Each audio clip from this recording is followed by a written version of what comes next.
Olá, você está entrando no ar mais um programa da série Dicas Tributárias. Depois de algum tempo, o último vídeo que eu divulguei foi em 2022 ainda, e não que isso não significa dizer que não teve nenhuma alteração em matéria tributária nesse período. Teve sim. É que eu não achei que tinha nada relevante para trazer para vocês até o dia 30 de abril de 2023, quando foi editada a medida provisória 1171. E é sobre ela que eu queria falar. Talvez você esteja se perguntando o que esse cara vai falar ainda sobre medida provisória de 30 de abril, se nós já estamos já no início de junho. Eu tenho acompanhado bastante toda a movimentação em relação a ela, toda a tramitação no Congresso, e vi diversos vídeos, diversos comentários, e eu acho que tem algumas coisas que ainda não foram ditas que precisam ser ditas para deixar todo mundo a par do que está acontecendo ou do que pode acontecer. Nessa tramitação, até agora já foram colocadas 106 emendas a essa medida provisória ao texto original. 5 delas do PT, o resto todo dos partidos de oposição, a maioria deles. Tem algumas bastante relevantes e bastante significativas, mas dessas 5 do PT, 3 delas me chamaram bastante atenção.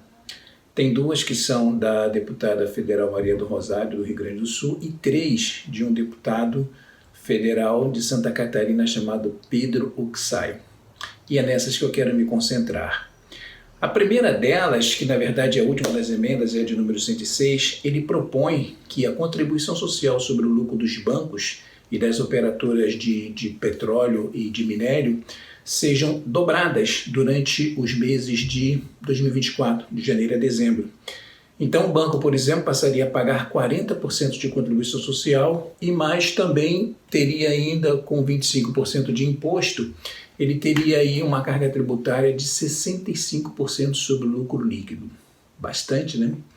Ele justifica esse pedido que existem famílias que perderam seus entes queridos, perderam o provedor dos recursos da casa, perderam o pai na Covid-19, e também o Estado precisa recompor o cofre do dinheiro que foi gasto com o combate à pandemia.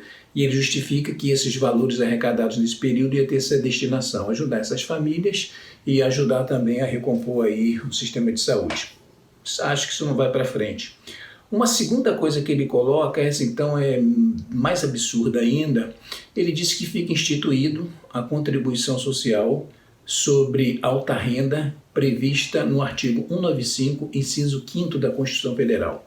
Esse artigo 195 é um artigo que trata de como vai ser financiada a Seguridade Social no Brasil. Foi daí que veio o PIS, a COFINS, a contribuição previdenciária, só que tem um detalhe, essa contribuição social de alta renda não existe, e o inciso 5º da Constituição, do artigo 195, também não existe, ele para no 4º. Então, se está querendo alterar texto constitucional, alguém tem que dizer para ele que não é via medida provisória, e via emenda constitucional. E ele diz que alta renda, ele classifica como tudo aquilo que você ganhar acima de R$720 mil por ano, e não importa qual é a denominação de onde vem a renda, seja do seu trabalho, da sua aplicação financeira, dos seus rendimentos tributados exclusivamente na fonte, rendimento isento, não importa. Passou de 720, você vira contribuinte dessa contribuição. Uma outra coisa que ele propõe também, que também fere um princípio constitucional da anualidade, que é aquele princípio que diz que nenhum imposto pode ser cobrado no mesmo momento que a lei foi editada ou foi alterada, ele está propondo tributar o dividendo das empresas sobre lucros gerados a partir de janeiro de 23. Então, a própria medida provisória só vai produzir efeitos tributários a partir de janeiro de 24, mas ele já quer antecipar para 2023. E, por fim, ele propõe também uma nova tabela de incidência do imposto de renda de pessoa física, que é uma tabela daquelas progressivas, né, que quanto mais renda, mais tributação, e tem diversas escalas até chegar a 45%, para quem ganha mais de R$ 76.200 por ano. É um negócio meio absurdo, eu acho que isso não passa também, mas como a gente hoje não sabe mais o que acontece no Brasil, nesse meio relacionado com legislação, com política, então é a gente esperar para ver. Bom, O que eu queria falar sobre a medida provisória são também assuntos relacionados ao meio jurídico, ao meio legal.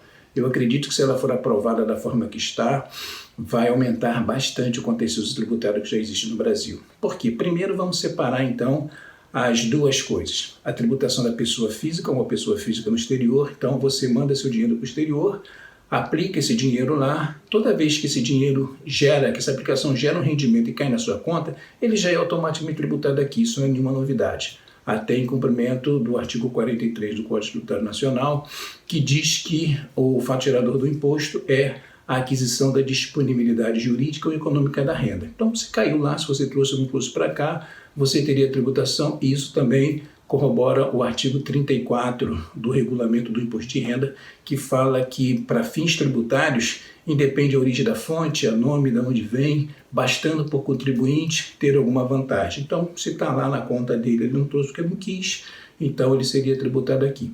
Mas, por exemplo, você tem esse seu dinheiro, mandou para lá, e seu dinheiro está aplicado num papel, e esse papel sofre marcação ao mercado. O que é marcação ao mercado?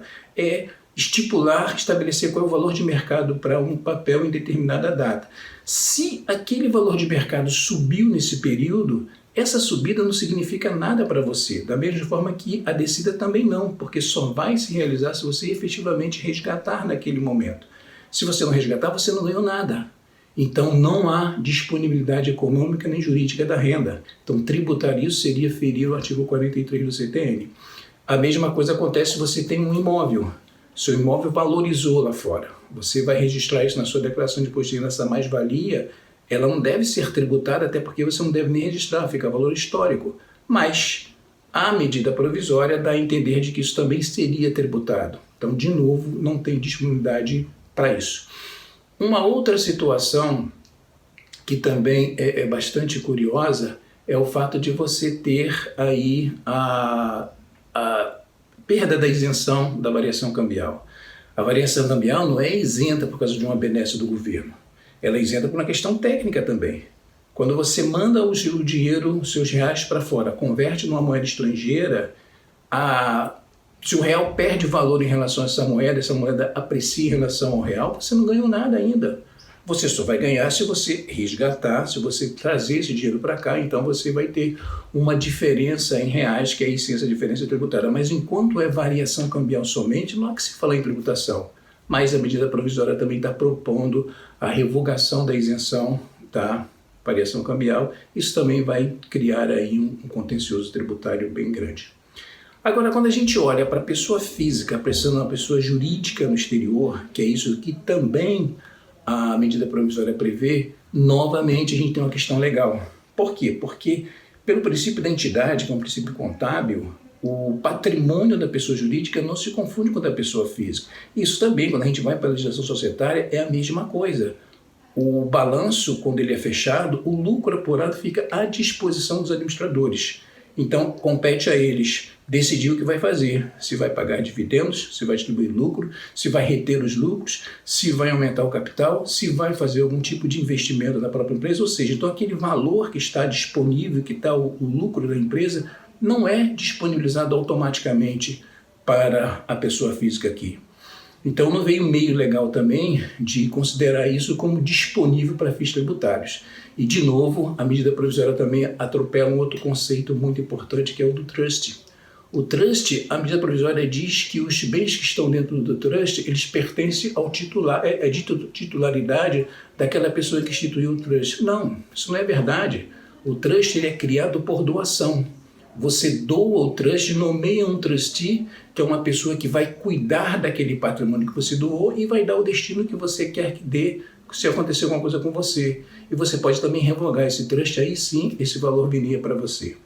Então, essas coisas que estão dentro da medida provisória, que eu acho que se for aprovada assim, vai gerar sim um contencioso tributário muito grande. Bom, mas ela está só no seu primeiro mês de tramitação, ela tem aí 120 dias para ser aprovada e vamos ver o que vai acontecer. Então, é isso que eu queria falar com vocês sobre a medida provisória 1171 e qualquer dúvida, os meus dados de contato estão aqui embaixo. Terei prazer em discutir com vocês sobre o assunto. Um abraço, até a próxima.